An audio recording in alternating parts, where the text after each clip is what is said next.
homelessness isn't just homelessness. Homelessness is an issue really that can face anyone, regardless of socioeconomics. No, obviously no home. Lose a job. This can mean a lot of things. Like, I think if you don't have anybody that you can relate with, you can feel pretty homeless.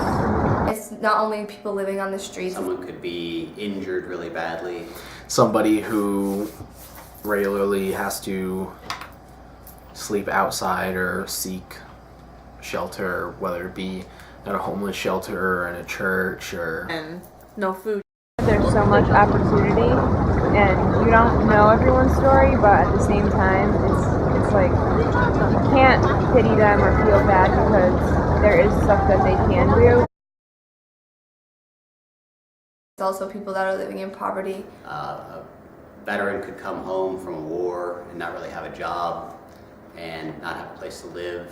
So are, less fortunate. They don't have the income to provide a shelter for themselves, so they have to go about using whatever is provided or whatever they can find from night to night. On the streets, I've seen some pretty amazing people out here who live their lives on the streets, and they're very loving and very tender. Have to resort to just living on the street. You're homeless if you're living in someone else's home, too. So it's not just people who live on the it street. can really happen to anyone. I think of homelessness as basically lack of a house, lack of a place to call home. And it could be rental, it could be owning, it could be with relatives. Pretty much people who have just lost everything and just have nothing, like no support system. Homelessness is pervasive in the United States. It's really a problem. So. It's a very tough thing to deal with and to cope with. I want to help the homeless in any way that a homeless person wants to be helped. If a homeless person is willing to help themselves, then I am willing to help them 100% along the way. More research on it, having seen a lot of films on it over the last couple of months with the class that we did. I've become more aware and more conscious of talking to people who I know are homeless. I can understand homeless people in India, but I don't get the concept of homeless people in America. I mean, I think it's horrible to think that people are just living on the streets. Society as a whole should try to do more for the homeless. Not in the past that I didn't look down at them, but I just didn't necessarily take the time to stop and talk. I think they just really need to be guided into the right direction. And have no one to help them. I mean, whether you're, like a drug addict or... I would say that there probably are some people who are addicted to drugs or alcohol that are homeless, but Oftentimes, I think people associate one with being homeless as drug addicted. I wouldn't say all homeless people are addicted to drugs or anything like or that. a veteran Who's or... homeless is not only someone who is living on the streets, which is what a lot of people consider homelessness to be. Just an average person. Or alcohol dependent, or just poor, downtrodden, lazy, when in fact it's not the case. Anyone can be homeless. A friend of mine who is deaf had spent some time in California, and he was in this one restaurant one time where this person came in with a bunch of note cards that he had written down on hand, basically saying, "I'm deaf, I'm homeless, I'm hungry, anything you could spare is greatly appreciated." And he would walk into the restaurant and he would take these cards out and he'd put them down on each table, and then he would leave for a little period of time, and then he would come back. And I guess the typical protocol for this type of thing would be that in turn you would receive this card, so then everybody sitting at the table might take out a couple bucks, put it on the card, and leave it on the side of the table. And then when the person came back, they would come around and just grab them and say thank you, or in this case, bow, or show that they were grateful. Another homeless man I used to talk to down by Dunkin' Donuts. To say Dunkin' Donuts in Massachusetts, could be anywhere, but I was on the way to South Station, and this is a man I would talk to frequently in the morning, right outside of Dunkin' Donuts. He had a great location. People come out, they have change, they recognize him every day. And he had told me, I was just in a meeting, or in my apartment last night. He had a house, actually. He wasn't homeless. And finally he got his own place, and he was so excited to tell me that. And I've got my own keys. It was really exciting for him. But he had heard gunshots the night before, so even in that, now he's got a place to live that he can call his home. Yet he's still in a situation where it's kind of dicey. But my friend, who is deaf, he had heard stories about people taking advantage of this, saying that they were deaf, trying to,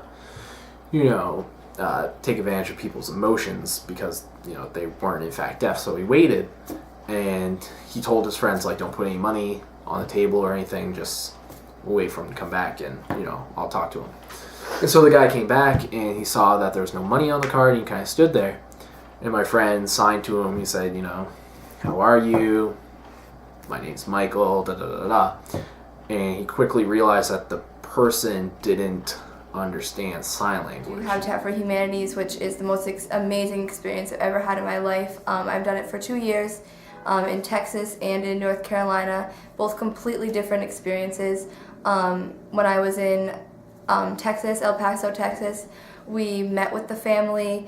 It was a young little girl and a young boy and their mother, and they were crying because they had 2 bathrooms instead of 1. They just really wanted to be helped, and it's nice to be able to help out a family and get them out of homelessness. And also in North Carolina, the family was completely different. They helped build the house themselves with us. They were there every single day. So they not only wanted to be helped, but they wanted to help and be a part of making their new home rather than having to be homeless and just having someone else make their home for them. So it's really nice to see them contribute to their home while we're helping them. Yeah, sure, it's possible that this person could be deaf and never had a chance to learn sign language.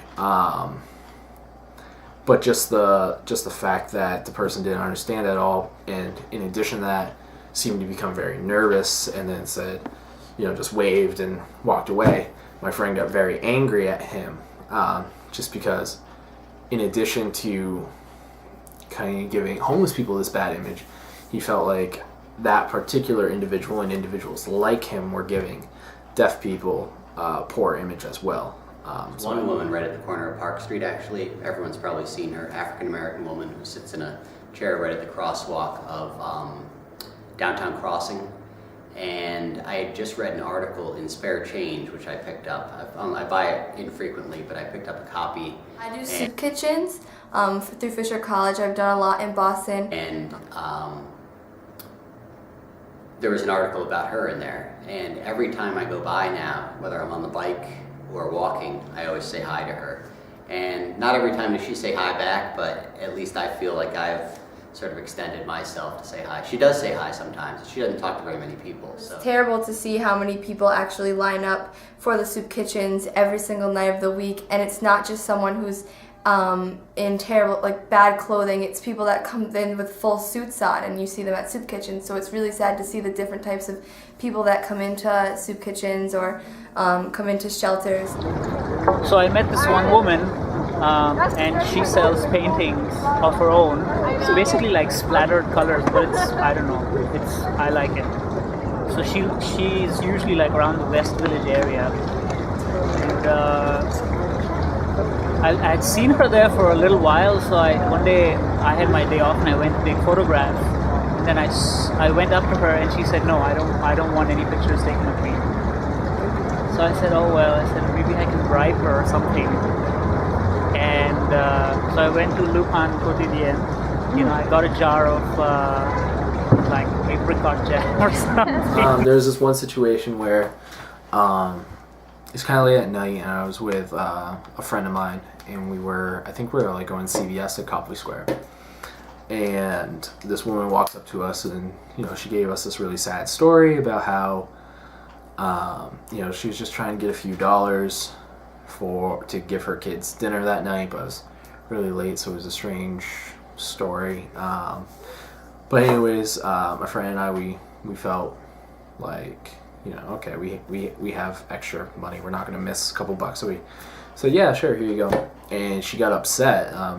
She said, really? Just maybe if I give this to her, she might like me a little bit more, So I went there with the jam, but she refused to take the. She refused to Going take. forward after that incident, I happen to see her around a lot more, giving the same story to a lot of people at all different times of day. Never seeing her with a kid or anything.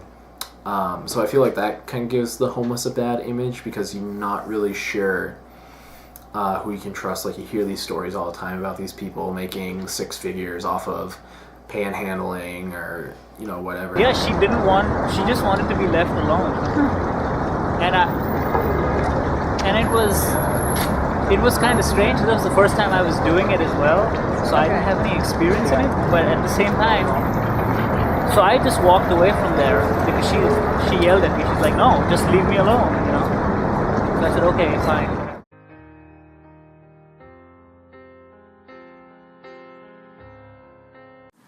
The overall homeless population in 2009 in New York was 61,067. It increased in 2011 to 63,445. The unsheltered population of homelessness in 2009 for New York was 3,613. In 2011, it increased to 3,667. The homelessness among veterans in New York in 2009 was 5,879. In 2011, they decreased to 5,765.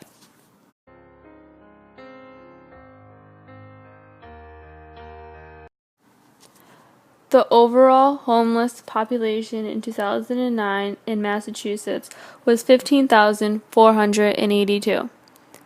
In 2011, it increased to 16,664.